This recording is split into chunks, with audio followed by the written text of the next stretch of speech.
জায়গাটার কথা কই, এটা কি কিসের প্রতিষ্ঠান? এটা বলে এই জায়গায় কি লুসি কাঠে বেশি লাগা দেয় না বিসি কাঠে লুসি লাগায় কোনটা?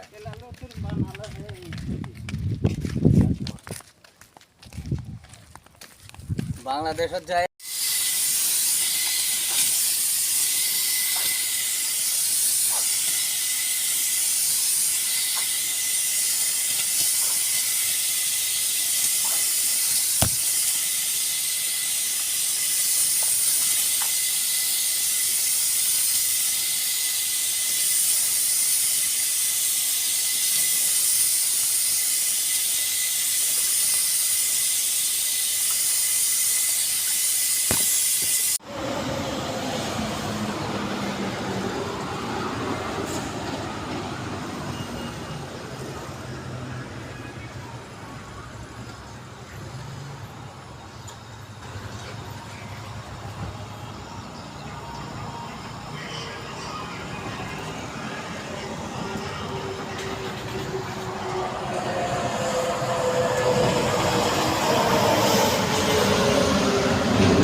আরে এই জায়গাটার কথা কই, এটা কি কিসের প্রতিষ্ঠান?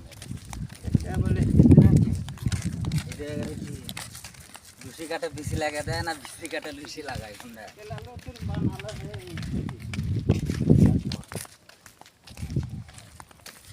বাংলাদেশের যায় মালয়েশিয়াতে যদি কোনো ব্যক্তি পার্মানেন্ট ডিজি সিম কিনে থাকেন সেটা কতদিন অ্যাক্টিভ থাকবে? একটা সিম 72 দিন পর্যন্ত অ্যাক্টিভ থাকবে। যদি 72 দিন পর পর্যন্ত আপনি কোনো টাকা রিচার্জ না করেন তাহলে সেই সিমটা এমনিতে ডিজেবল হয়ে যাবে এবং অন্য জনের নামে সেটা অ্যাক্টিভ করে দেবে।